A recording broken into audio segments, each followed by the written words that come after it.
We got a lot to go over. We got a lot of roster moves made even before some trades started happening. We had DFAs, we have options, we have people getting recalled. We got a lot of roster moves to go over. We have been walked off by the Minnesota Twins again for what seems like the millionth time in the last two seasons.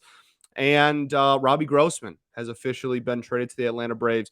We're going to talk about it all today on Locked On Tigers.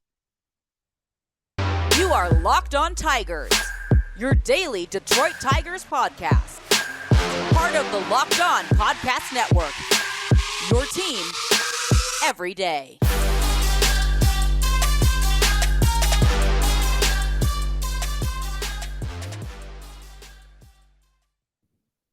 What is going on, everybody? Welcome back to another edition of Locked On Tigers. I'm, of course, your host, Scott Bentley. Today is Tuesday, August 2nd, 2022. Thanks for making Locked On Tigers your first listen every single day. We are free and available wherever you get your podcast. Okay, we got a lot to go over, so we're going to get right into it. First and foremost, I'm recording this right before midnight on Monday turning into Tuesday. So if a trade happens at 4 a.m. or 3 a.m., or 2 a.m. or 1 a.m. It's not going to be part of this episode, all right? I can already hear like the Tigers making a trade at 1:30 in the morning and people mad that Tuesday's show does not cover that deal. I'm sorry. I have to sleep eventually. I can't just stay up for forever and waiting for the Tigers to make a move that they may never even end up making, all right? So there you go. Hard cutoff after the Robbie Grossman trade. Unless something happens mid-recording, that's the cutoff. Anything that happens after Robbie is not getting talked about until tomorrow's show. All right, good. Now that that's out of the way, let's talk business. The Tigers lost 5-3 to the Minnesota Twins, walked off yet again by them. That's 7 times since 2020. We've played a lot of wild games at Target Field, man. A lot of really wild games at Target Field. We got the one where there was like 31 runs scored. Then there was the one earlier this year where Eric Haas threw the ball into left field and it was like the ugliest walk-off I've ever seen. I'm pretty sure last year Eric Haas hit like a go-ahead grand slam, I want to say, in like the top of the ninth or top of the eighth or something like that. Well, I mean, we play ever since that ballpark opened. We've been playing really weird games over there. I don't like going to Target Field anymore. I'm kind of tired of it. Too many really weird and unexplainable events and games have happened for me to enjoy going there anymore. But I'm numbed to losing at this point. It's been the last 7 years. It'll be the remainder of this year. It's sad that that's the reality of the fan base, but I'm numb to it. Whatever. We walk off. Let's just focus on the trades and the roster moves that were made. We will talk about the game because Scooble did start, and that's obviously big news anytime that happens. But the fact that we lost, like, I'm not losing sleep at all over the fact that we got walked off against the Twins. Whatever. They're winning the division. We're one of the worst teams in baseball. So what? Okay. Let's talk about, what do you want to start with? Let's start with Robbie. Okay. Let's start with Robbie. First and foremost, if you are upset with the return for Robbie Grossman, you need to check yourself. This is a dude who is under contract until the end of the season, and that's it. He's in his 30s, and he has a sub 600 OPS. What on earth were you expecting as a return? The greatest GM in the history of baseball does not get any more value than what the Tigers got for Robbie Grossman. I thought he was going to get DFA'd. I really did. I thought he was going to get DFA'd on August 3rd. They were going to try to find a trade partner leading up to the deadline, and then they weren't going to find one because he's objectively been really struggling mightily this season. So I thought all the teams were going to laugh at us when we asked if they wanted to pick him up, and that we were just going to DFA him and cut him on August 3rd. That's what I thought was going to happen. The fact that we got anything for him is somewhat of a minor miracle. Again, like, this is a net zero at best defender that again, in his 30s, is a rental till the end of the year and has a sub 600 OPS. I'm really not sure what y'all were expecting. I don't understand being upset. You have a laundry list of reasons to be upset with Avila and to clown on the front office and to be upset. And I'm upset with them too. This is not your time to be upset. This is not the move to prove your point with. This is nothing. Like this move will fall through the cracks of history and will likely not be remembered by anybody on either side, unless Robbie Grossman becomes a postseason hero in Atlanta. I'm not sure that this is going to be a very memorable trade for either side. Okay. So it's like, seriously, if you're like, oh, I can't believe we didn't get a top 30 prospect, we got, like, you got to just take a deep breath. My friend, you got to take a deep breath because, again, the fact that we got a living, breathing player for him is nothing short of a miracle. Okay.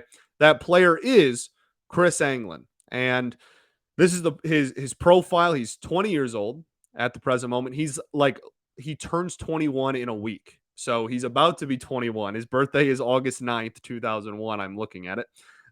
So he's about to be 21. And he was literally just drafted by the Braves last season. This is their 16th round pick from 2021. He literally just drafted last summer. In the rookie league last year, he had a 2.38 ERA in 11 and a third. That's pretty solid. Apparently, I'll go through the numbers first. So in that 11 and a third, he had almost a 12 K per nine. His strikeout numbers were pretty good. He had a walk per nine of almost 5, walking a lot of batters, striking out a lot of batters, not giving up very many hits, however. So that was, again, but it's only 11 and a third, and it's in the rookie league. This year, in 2022, he has spent 5 games in the rookie league as well, where he had a 2.86 ERA and an 8.2 K per nine. That's in 22 innings. So his K per nine went down, but the ERA was still pretty low. Then he goes and gets called up to single A. And in single A this season, he's had an ERA just under 6. It's a 5.93 ERA in 30 innings. His K per nine is 10.7. His walk per nine is 5.6. His home run per nine is almost 2. And his whip is over 1.5. The hit per nine is at 8.4 so far across both leagues. They're pretty much identical, both leagues this season. So here's the thing. This is a total shot in the dark. That's what this is. And like we obviously, we hope he turns into a guy who can become a productive major leaguer or whatnot. That's obviously the hope with anybody you bring in. But this is a shot in the dark. This is a guy that's not on Baseball America. This dude doesn't even have a scouting report. Like, this is again, 16th round pick last year. He is a lefty. That brings him some value. He has appeared in 22 minor league games in his professional career. He started 14 of them. So he does have bullpen experience. And even in his starts, he's not really going deep into ball games. I would imagine that this is a guy that the Tigers would, best case scenario, turns into a lefty reliever. That would be what I would presume is the best case scenario. And again, for half a year of 595 OPS, Robbie Grossman, you were only ever going to get a shot in the dark. Okay. It's again, I've said this a lot. It's remarkable how everyone is so quick to, and I understand it. I'm frustrated with the front office too. And I want Avila gone too. And I think he's made so many mistakes. And I agree with everything you guys are saying. But like, it's not every single move that happens. We'll talk about Derek Hill too. That's not a move to get like incredibly upset over either. Like, some moves are just like, oh yeah, like, okay, that's a move that happened. Not every single move is this is either the best move ever or the worst move ever. Like, no, some moves are just meh. And that's what this one is. And if this dude gets even cracks a major league roster at any point in his life, then this is a successful trade. And even if he doesn't, it's not a failure of a trade, because again, I'm not going to repeat myself. All the reasons I've laid out about the current situation that Robbie Grossman is in. All right. So there's your newest Detroit Tiger, or your newest member of the Detroit Tigers organization, I should say, Chris Anglin. I hope I'm pronouncing that right. I think I am. Lefty, 5'11", 175 pounds, about to be 21 years old.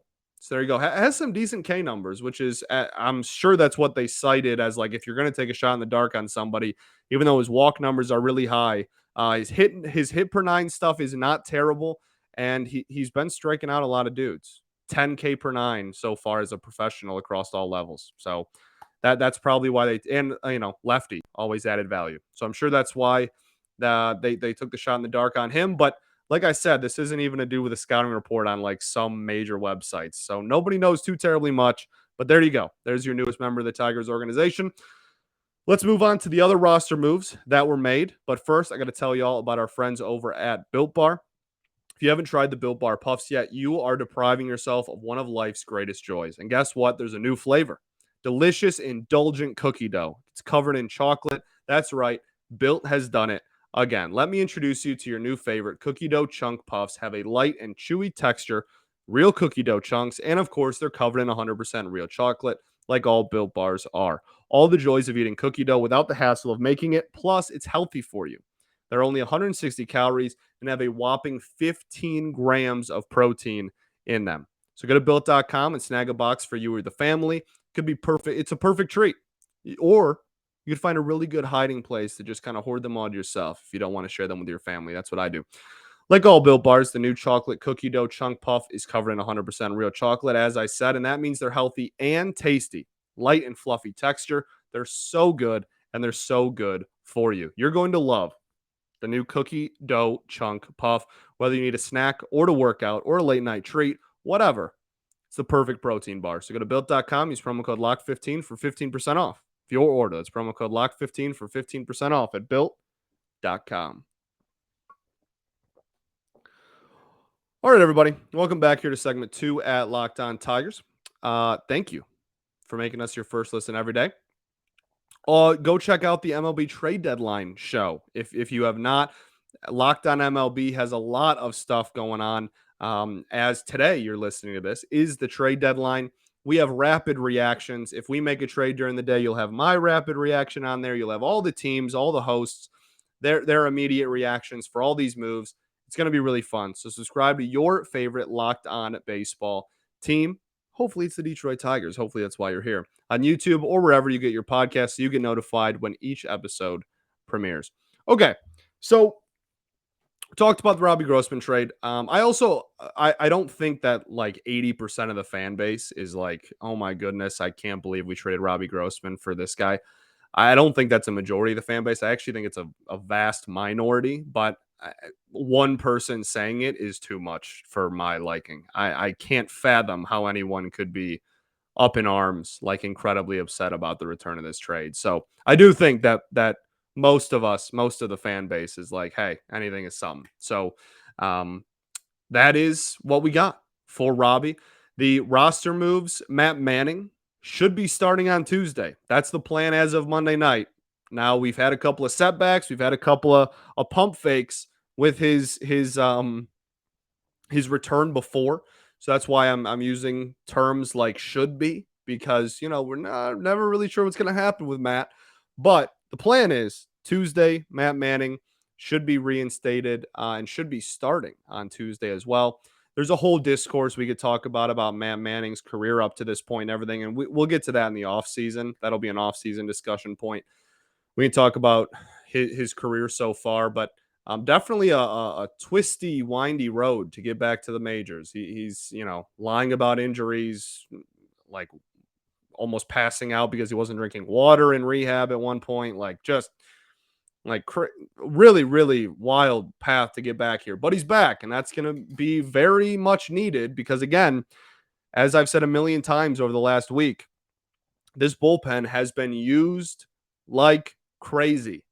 And we're going to need dudes that can start games and get past the fourth inning.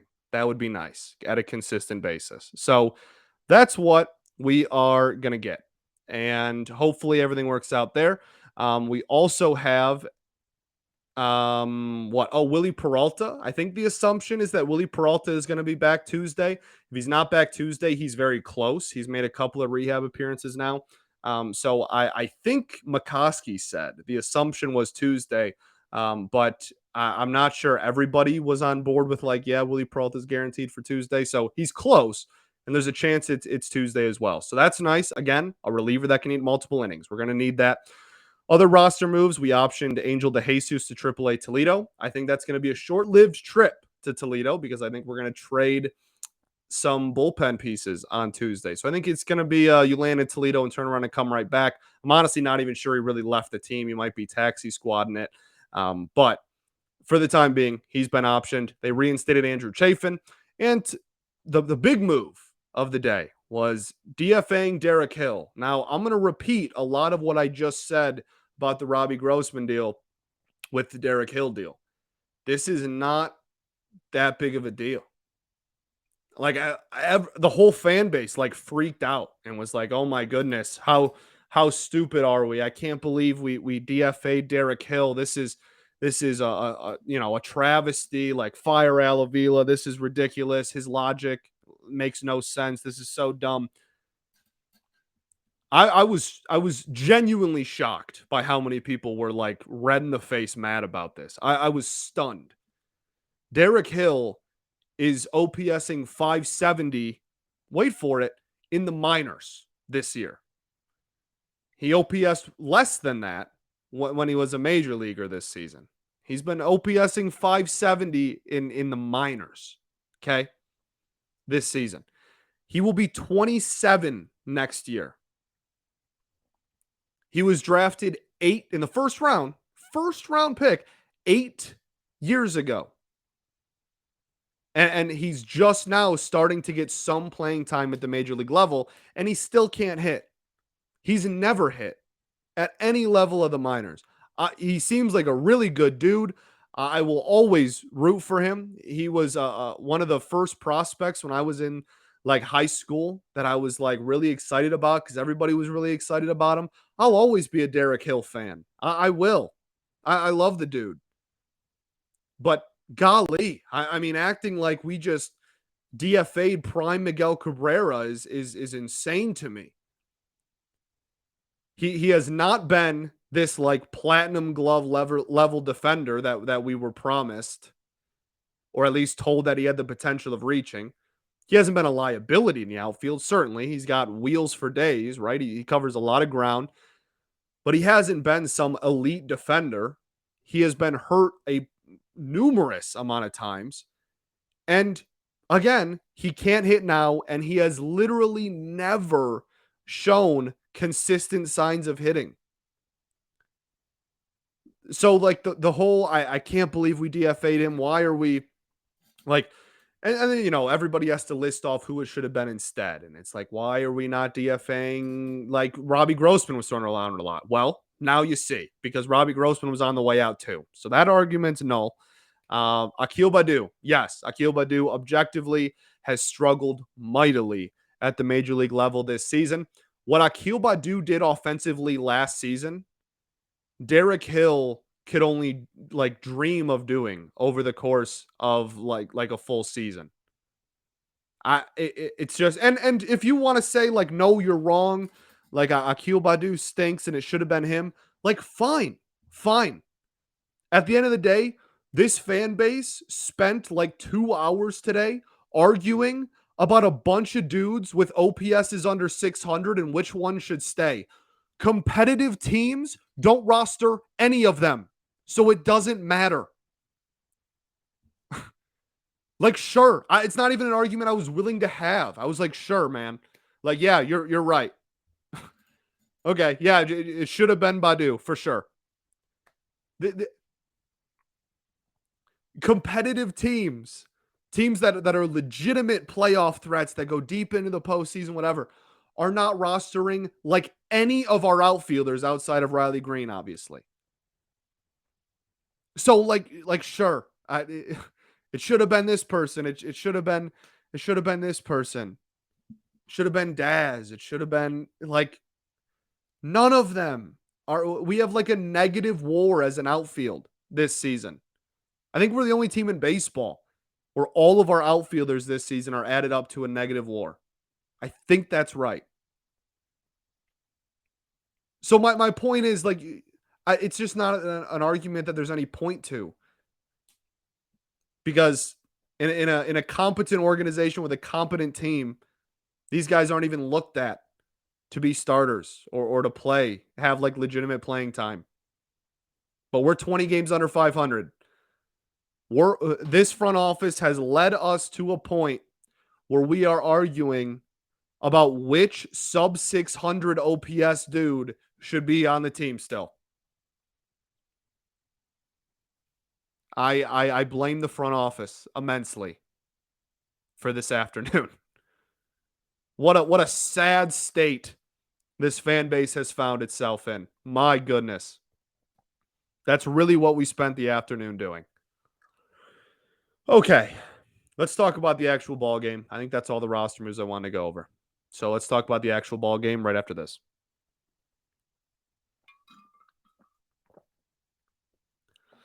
All right, everybody. Welcome back to our third and final segment here at Locked On Tigers. Thank you for making us your first listen every single day. We're free and available wherever you get your podcast. Okay. So also I coming across my desk is the Mets are interested in either Chafin or Fulmer. Apparently the White Sox have some interest in Chafin as well. There's no really point in me updating you on rumors, I'm realizing right now, because you're listening to this on Tuesday when deals are like going to happen and you're going to hear way better rumors than I'm hearing on Monday night. So I'm going to stop updating you with rumors I hear. If a deal is made, we'll talk about it in the next 10 minutes. But besides that, we're just going to talk about the ball game.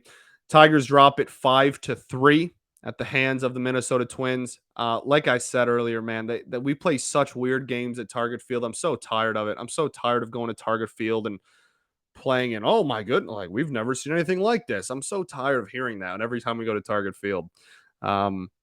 Riley Green, 0 for 5. I almost said Robbie Grossman. Riley Green, 0 for 5 with 3 Ks. He's been struggling at the plate lately. His biggest thing always was going to be limiting the strikeouts because he has that long, and it's a beautiful swing, but it's long and it's going to take time to adjust to major league timing. That was always going to be a thing. I mean, you can go back to me talking about like prospect updates earlier in the year, or like when he first got called up. That was always going to be, hey, like we're going to have to watch out for the strikeouts. That's certainly what's happening. He's now has a 632 OPS. I know that's low. But sadly, it's like middle of the pack, maybe even a little bit higher middle of the pack of like comparison to this team. So I still keep giving him at bats every day. Like there's nothing for him in the minors. He still is hitting. He still looks good in the batter's box. It's just a matter of getting the timing together and everything. He doesn't look overmatched and overpowered and like fooled at the plate. You know what I mean? Like there's a very clear difference between poor numbers, but you deserve to be here, and just looking overpowered. So, I know that was a kind of a topic of conversation during the game today. Like he's been struggling lately. Yes, it will take time to adjust. I know you heard the same thing with Torkelson. You probably are having flashbacks, but all we got's each other, and I am always have been and probably always will be immensely more have a lot more faith in Riley Green than I do any other prospect in this organization. Okay. Tigers do put up 3. It wasn't a masterclass offensive performance by any stretch. One of them was the ghost runner in extra innings. We scored 2 runs off of Aaron Sanchez. Sanchez, when in Toronto, was like a young up and comer, right? In 2016, he was an all-star, I remember. And he was supposed to be like this next wave of Blue Jays pitchers, like, young all-star, had a good arm, had a really, really solid season that year, and then just completely fell off a cliff. And some people have cited a plethora of reasons for why that happened. But the fact of the matter is his production nosedived and nosedived. I don't know. You tell me. But this season, I mean, he's just been kind of bouncing around ever since he left Toronto, just trying to keep finding a comeback story thing. And he had 8 Ks in 5 innings and only gave up 2 runs. So, if you're a struggling pitcher and you need a nice confidence boost and you need to go out there and just have a good game, just find the next time you play the Tigers and try to convince your manager to time it correctly so that you can play one of those games. Because I can guarantee you're going to have a decent day at the office. And he had really weak command. Like he was throwing the ball all over the place. We drew 2 walks, but his command was not very good. His stuff was okay. The stuff's really never been the problem. But he had 8 strikeouts in 5 innings, and we were able to just muster 2 runs off of him. Then they go to the bullpen. The Twins bullpen is not super strong, but they definitely have a lineup that they go to pretty consistently when they have are in a close game, and that's highlighted by Duran at the end, who is an absolute monster. And so that's what they did. Got him to extras and then hit the walk off. So on the Tiger side, offensively, what is there to even talk about? Same old story, different day. This team, this is the worst offense in baseball, and they looked like it tonight. 5 hits, 3 runs. Another error, just for good measure. Really weird play, by the way, that error. It didn't cost us a run, but really weird play by Skubal there. Skubal was the topic of conversation for this one, as he goes 5 innings, 3 hits, no runs, 2 walks, 4 strikeouts. 77 pitches, 5 scoreless innings. He gets pulled. Everybody freaks out. Oh my goodness, is he traded? Nope, he just has arm fatigue. And apparently he talked to the coaching staff and said, I have no more left to give. So that's not great. And Matt Manning is just now coming back. But in a season in which we have had every single starting pitcher under the sun get injured for us and miss pretty much significant time, the one person that hasn't is Tarik Skubal. And here we are. So we're all holding our breath. I have no update at 20 minutes past midnight on him, but hopefully he will be fine, and it's just a fatigue thing. And his velocity was down in the 5th inning pretty significantly, a couple miles an hour. So hopefully, he said he still plans on making his next start. Hopefully everything's okay, but definitely a scary moment for trade reasons, for injury reasons, for all reasons. Scary moment. So hopefully we can just move past it, and it ends up not being a turning point. Not a turning point, but the season is not going very well. But hopefully it's not a day that we look back on or like, oh, it all went downhill for Skubal on this day. Hopefully we just move past it. It pretty much erases any chance of him getting traded, I would imagine. I have a hard time believing that anyone's taken a young pitcher who's already had Tommy John before that just had like arm fatigue, and that's why he got pulled from a game. I don't think there was ever really a legitimate chance that he was going to get traded anyway. That we've talked about on the show before. The odds of him getting moved, I believe, have always been pretty low, but I think they're pretty much erased now. Assuming that it truly was arm tightness, which it came from Skubal's mouth, that it was arm fatigue, not tightness. Sorry. So we have every reason to believe that that's all it was, and so I don't think he's going anywhere. Okay. Will Vest looked solid. That's a couple outings in a row for him. Joe Jimenez looked really solid. Michael Fulmer did not look solid. He was missing up over and over and over again. And he only gave up 4 singles, right? I know that's a lot, but in the grand scheme of things, you blow a game late. Usually you're, giving up, like Alex Lang gave up a nuke, right? It was 4 singles, and one of them was a broken bat single. But he gave up 4 singles, and then they were able to tie the game. And then the extra inning, the ghost runner rule. Gregory Soto, 1 2/3, 2 hits, no runs, 1 walk, 1 strikeout, almost 30 pitches. Give him crap all you want, but that was a big boy situation that he really stepped up in and did really well in. And his ERA is now 2.25. So that's a whole run lower than Michael Fulmer's at the end of the day, and almost a whole run lower than Alex Lang's, and more than half a run lower than Joe Jimenez's, right? For as much crap as we give the dude and this fan base gives him, really big situation for him to step up in today. And I thought he looked really good. Command escaped him a couple of times for sure, but the Correa at bat was a really, really big one for him. And then going out there in the 2nd inning and continuing to do that was really impressive. So shout out to Greg.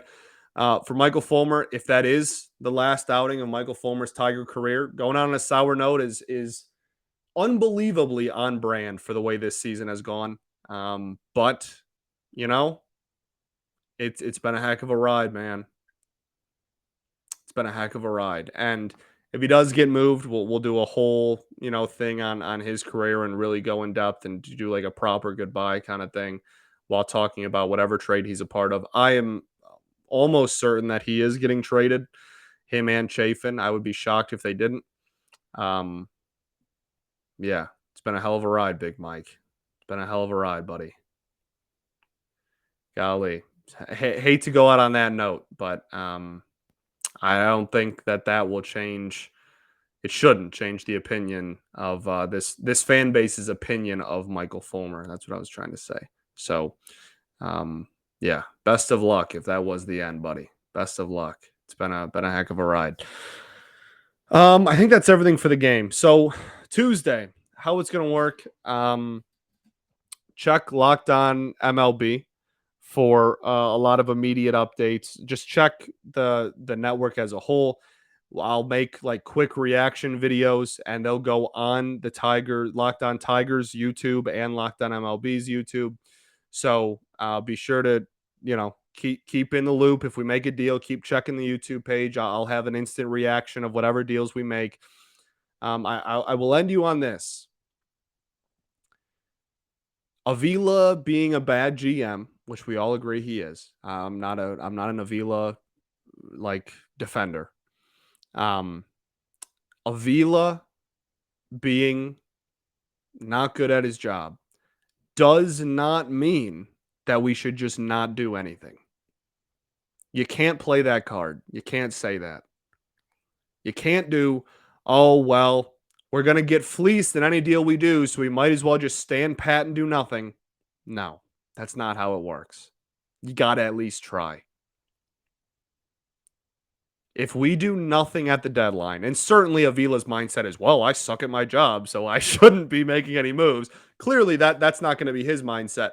But my point is, you have to trade Fulmer and you have to trade Chafin. Like you have to. You have to. And honestly, like Joe should get you a pretty penny.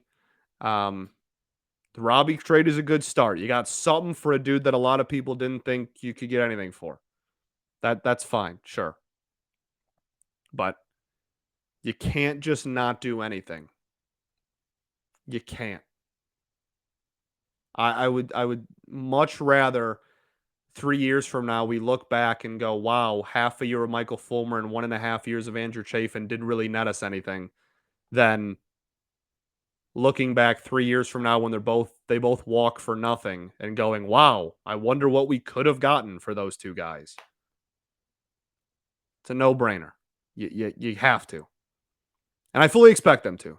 But there's just some discourse going around in the Tigers Twitter community of like, well, like, I don't even want us to make trades because like we're going to get fleeced. You can't play that game. You can't just never make a move ever again, dog.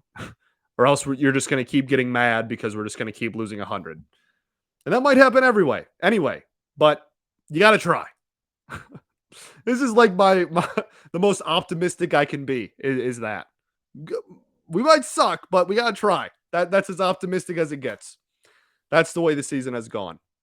We're all in it together, though. All right. Thanks for making Locked On Tigers your first listen every day. Make your second listen the Locked On MLB podcast. MLB expert Paul Francis Sullivan brings humor, passion, and his unique perspective on every team and the biggest stories from around the league. Follow the #1 daily league-wide podcast, Locked On MLB, on the Odyssey app, YouTube, or wherever you get your podcasts. That'll do it for me. Like I said, any trades that happen, I'm ending this at 12:30 in the morning. I had to stay up and do the Robbie Grossman thing, or else this would have been done like an hour ago. So any trade that happens after 12:30, I'm sorry it's not a part of today's show. We will get to it tomorrow with our full trade deadline roundup. All right. Keep an eye out for the YouTube, and I'll tweet stuff about it on my personal Twitter and the Locked On Tigers Twitter as well. If we do make a move and I do make a video. Well, if we do make a move, I'm definitely making a video, but you get what I'm saying. So keep an eye out for that. We're all in it together, baby. We're all in it together. Unless you don't want to be a fan anymore. I don't really blame you, but I'm an idiot, so I will never do that. Peace and love. Going to therapy's dope. And I'll catch y'all tomorrow recapping the trade deadline. I'm terrified. Let's have some fun, though. I'm terrified, though. Catch you tomorrow. Go Tigers, baby.